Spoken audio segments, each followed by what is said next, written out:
SwayamPrabha. Digital India. Educated India.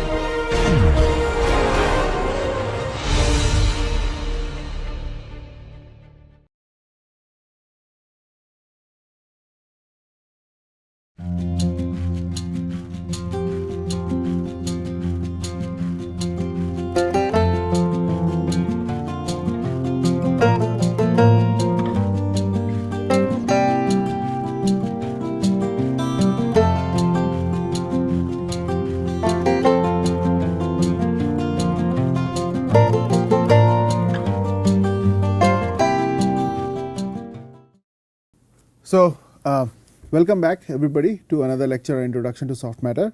As we are drawing to a close, we were discussing the idea of objectivity. Why we are discussing that, it will be hopefully clear by the end of this class. Okay. So, we were discussing this idea of what is called frame invariance or objectivity, right? And the basic idea is that the fundamental laws of nature should be independent of the frame of reference. So, the basic idea is that the fundamental laws of nature, here we imply laws of physics. Laws of nature are independent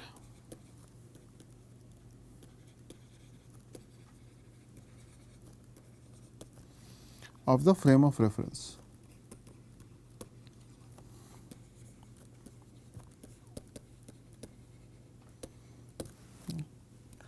And we said that another two frames are equivalent if they are related to each other. They understand how to calculate. Two frames are equivalent if they have an agreement on the ideas of length, time and the sense of time. Right. And two different frames which are related to each other by a rigid body motion can be given by this kind of a transformation, where these are x star represents the transformed variable or the transformed components, let us say, of a position, and C is a translation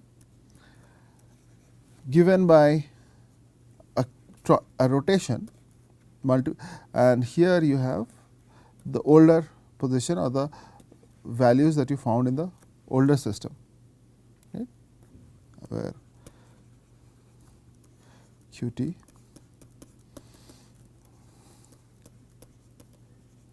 rotation and CT represents translation.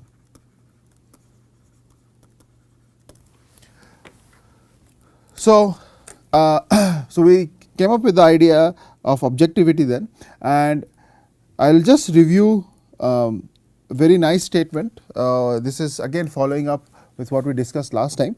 These are again from the notes of Professor Suo, and he frames it very nicely when he says that here the fundamental hypothesis, here is the fundamental hypothesis, the rheological behavior of materials is independent of rigid body motion. Independence of rigid body motion is equivalent to the independence of the choice of frame. You can choose any frame for any kind as long as it is rigid. Okay. And then he inserts this funny anecdote where supposedly Henry Ford is famous to have said that you can choose a car of any color as long as it is black, right. So, you can choose a frame of reference as long as it is rigid. And this idea that the fundamental this behavior is independent of rigid body motion is a hypothesis. So, whether this rheological behavior of a material is truly frame indifferent or not is ultimately settled by experience. We do not know the rheological behavior of, we do know that the rheological behavior of most materials is at least insensitive to rigid body motion. Right. And here we are all discussing velocities etc. much smaller than the speed of light. So, we are not discussing any relativistic, we are not taking into consideration relativity here.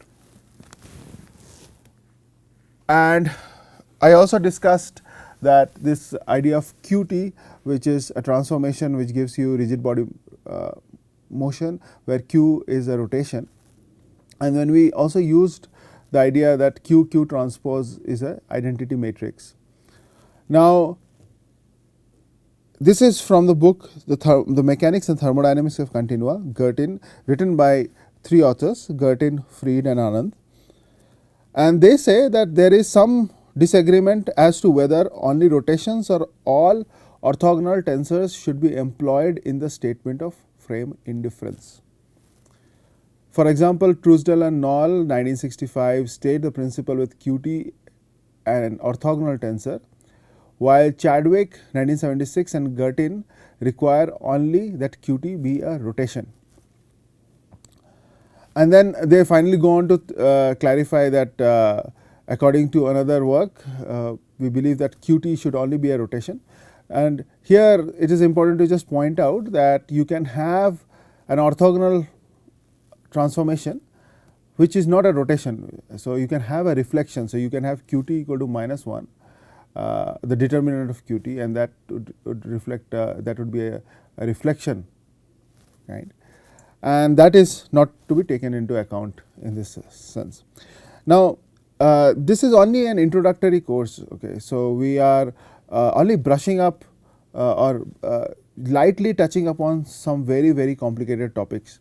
And I would like to point out that these topics are basically something that are in the realm of advanced tensor mathematics and advanced continuum mechanics. So, we are not dealing with, we are not going through the proofs, very rigorous proofs of everything. We are just lightly taking up some of the simpler ideas that are inherent in this. And you are more than welcome.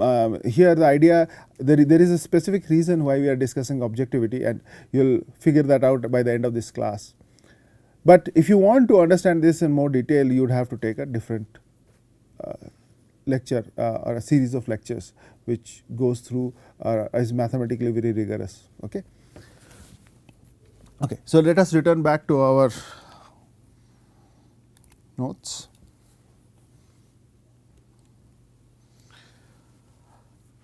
So, before we discuss further,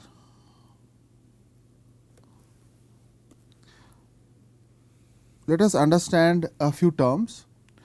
So, in mechanics we assume that there is a body, and this is something called the reference space.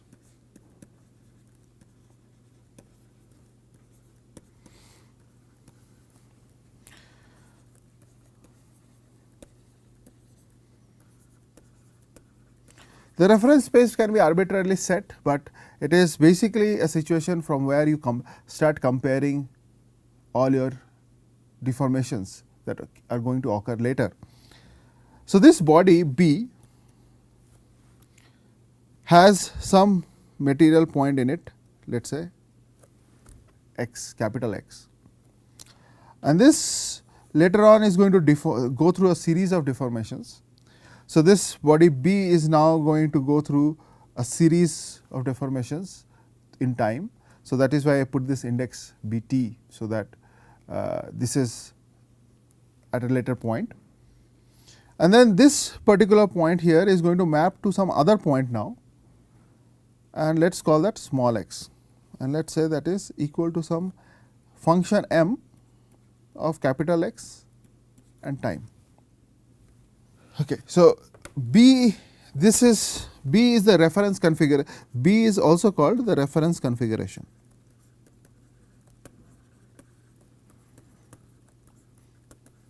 The name itself should alert you about the purpose of this. This is the reference state with which we are going to calculate others, right. And this capital X, this is also called a material point or a particle.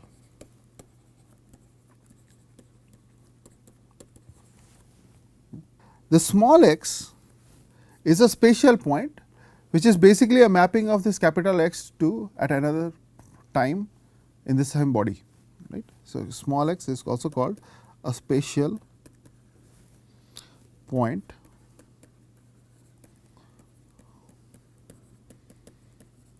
occupied by x bar, and m is such a function that it gives you the motion of the body.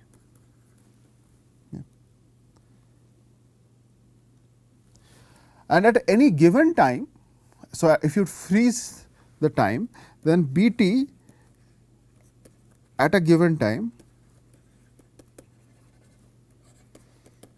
is the deformed state.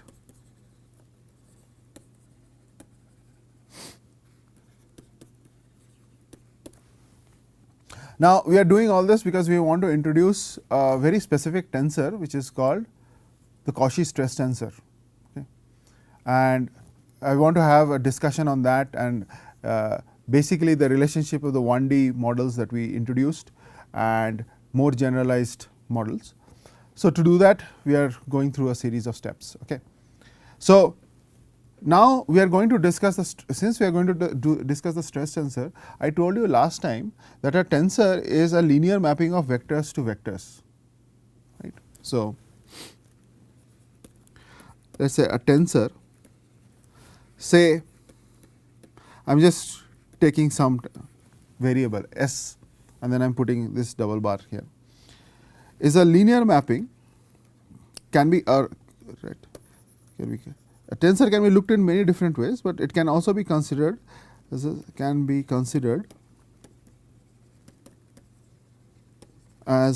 a linear mapping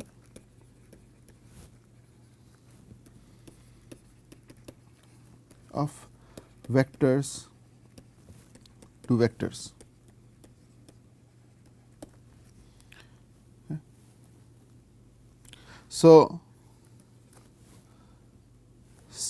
say u bar, so let us just say there is a given vector. So, u dash is a given vector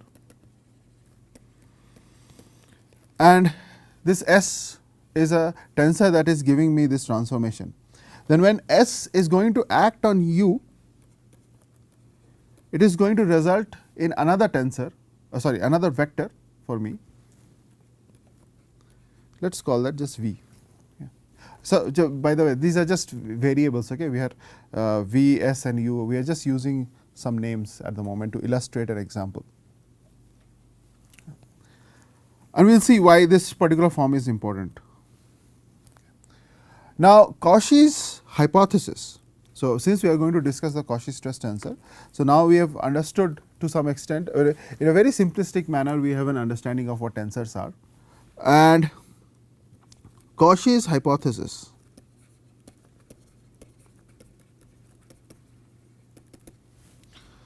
concerns the form of what is called contact forces, is about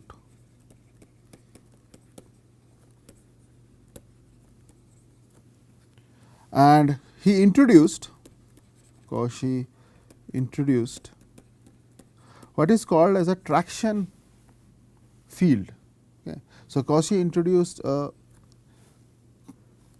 concept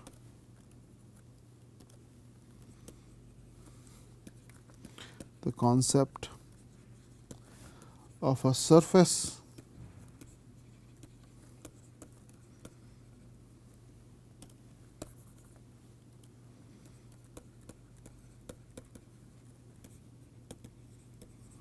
traction field. Let us say that is some T, and it is actually a force that is associated with a given area, a small area, which is an area we know that infinitesimal area is uniquely determined by its normal vector. So, let us say n is the normal vector of that, x is the position at which it is being computed, and t is the time.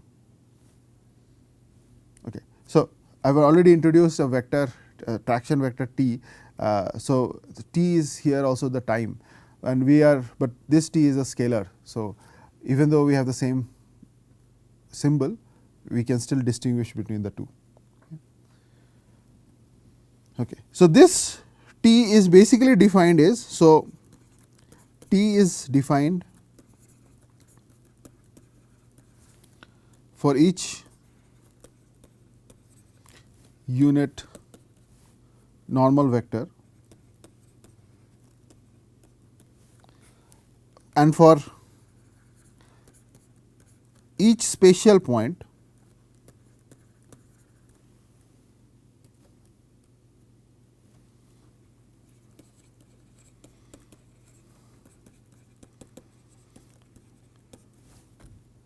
in B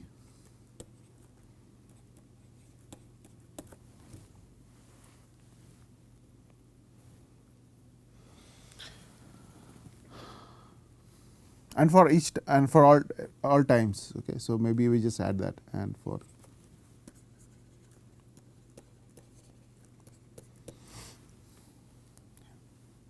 so in a sense this traction vector represents the force per unit area exerted on the material.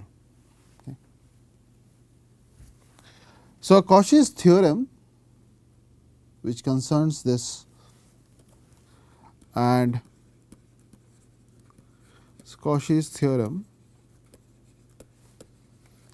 states that there exists a spatial tensor field, and this is the actually the stress tensor field, and we had already introduced the symbol sigma before, right. So, I am just going to say sigma with a double bar. Okay. So, this is the stress tensor field called Cauchy stress, such that, so now you have a tensor field, right. So, this we know that a tensor has to act on some other vector to give me another vector. So, this tensor field is now going to act on, you can probably guess, on the normal vector. And what is it going to give me? It is going to give me this T bar. Okay. So, these are spatial vectors because they are in the observed system, right, and these are again spatial vectors.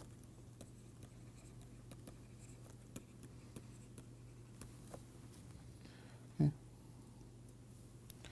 Now, assuming that these forces are being calculated from the generalized body forces, you can show that these are going to transform in a way that they are invariant. Okay. It is probably easy to understand why the normal vector is going to be invariant, because the normal vector does not really going to depend on what reference frame you are using. It exists irrespective of the particular reference frame you are going to take, because the only thing it is dependent upon is the infinitesimal area. And similarly, there is a way to discuss what is called as a generalized body force, and then you can show that this T bar is also, the traction field is also a invariant form. Okay. So, they are going to transform as per the rules that we had already set before. Okay. So, we will just quickly write that down. So, T bar and N bar, and here in brackets I will just write assuming generalized body forces will transform as per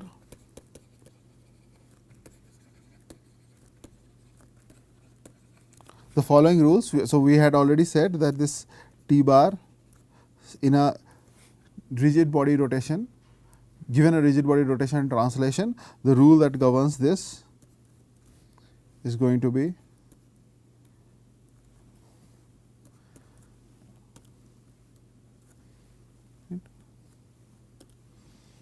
and for the normal vector similarly this is the value in the transformed coordinates, this is now the q is the rotation. So, you can show that, so from here you can show that the Cauchy stress tensor, given the relationship that we have already found, is frame indifferent. Okay. So, just let us write that. So, now your T star is equal to some transformed stress tensor multiplied by the transformed normal vector, right. And we already know what this these two individually transform as. So, I am just going to write that.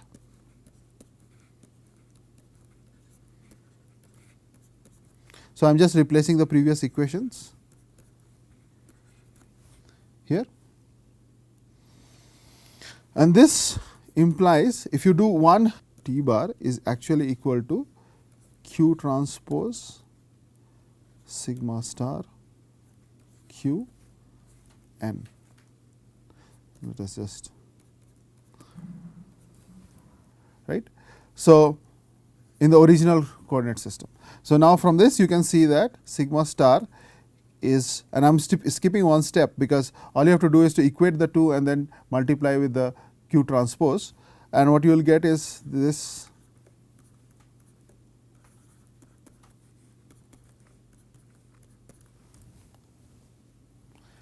okay. So, this has the implication that the Cauchy stress tensor is frame indifferent or is objective. Okay. And this is very nice, because why is this nice? PDEs, the ODEs that we had derived. So, let us say for example, we had this particular equation right here, right. Now, this was a one dimensional system.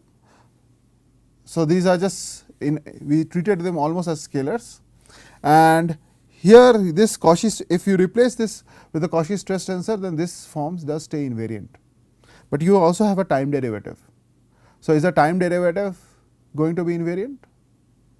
Right. We are trying to write an invariant form for the entire thing, and on this side you have the deformation or the strain rate fields. So, will that be frame invariant? Now, we had seen previously last time that we had discussed that the velocity. So, although the separation is an objective variable, but the velocity is not, right. So, if you just want to quickly review that. So, we had seen last time that separation is frame indifferent, right. That was one of our most important points of discussion, and we had said that the separation between two places in the Euclidean space is frame indifferent vector.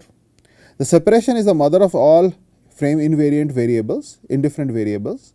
They have different fathers: time, energy, entropy, energy, electric charge, as well as quantity of atoms, molecules and colloids of every species.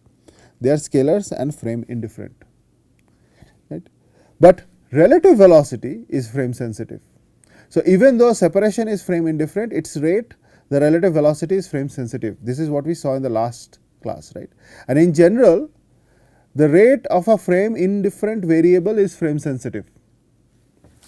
So, we are just discussing the reason this last note is important is because we just said that the Cauchy stress tensor is objective, but then the rate of the Cauchy stress tensor is not going to be objective. Okay. So, we are going to make a note of that,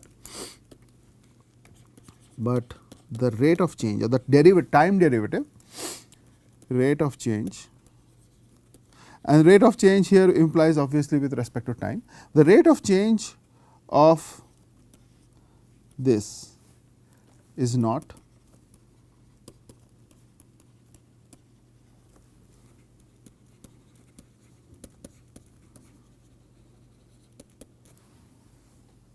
frame indifferent,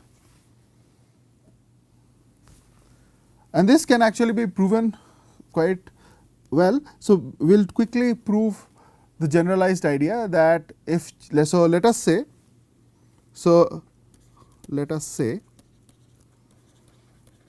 that T is an objective tensor field.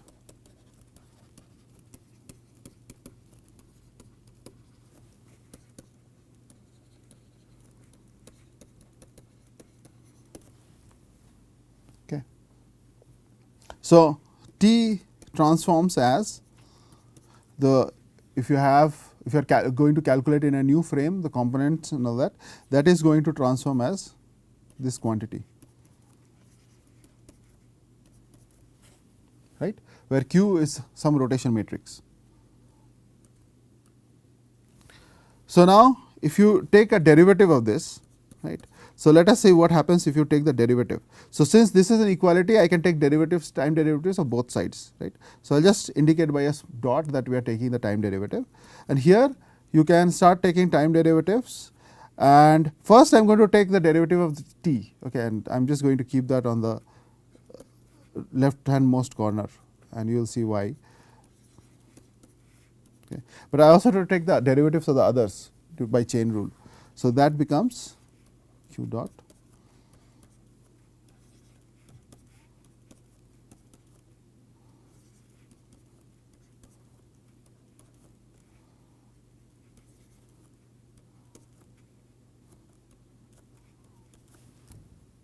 right.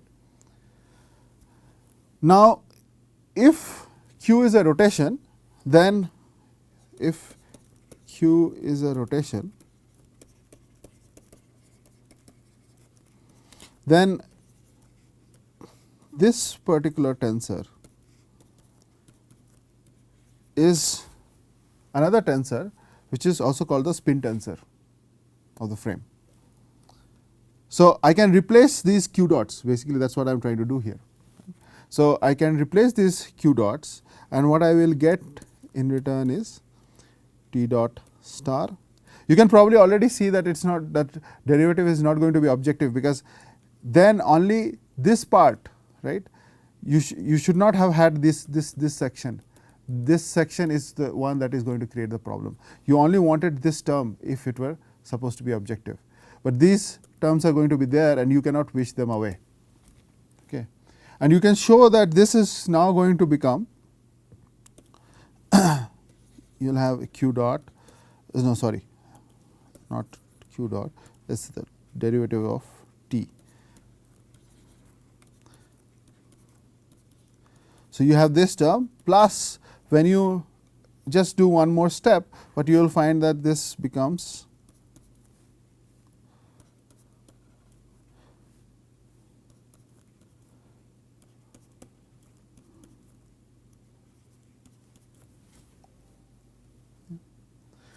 and this extra term is not going to be, is non-zero, right. So, we have this extra term and this is going to create a problem. So, basically this implies that T dot star is not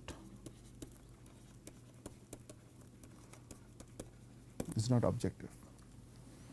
So, we just verified the statement, last statement that we had seen, and where we said that in general the rate of a frame indifferent variable is frame sensitive.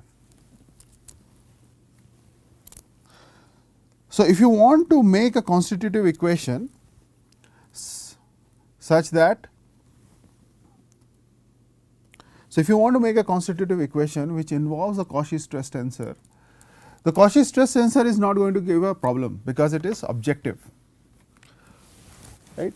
But the derivative of the Cauchy stress tensor, which we saw occurs in the Maxwellian, the Kelvin-Voigt-Mayer bodies and its generalizations, there is the derivative of stress is there, the time derivative of stress, and that is going to be a small problem because it is not going to be objective. So, we will see how people resolve this in the next class.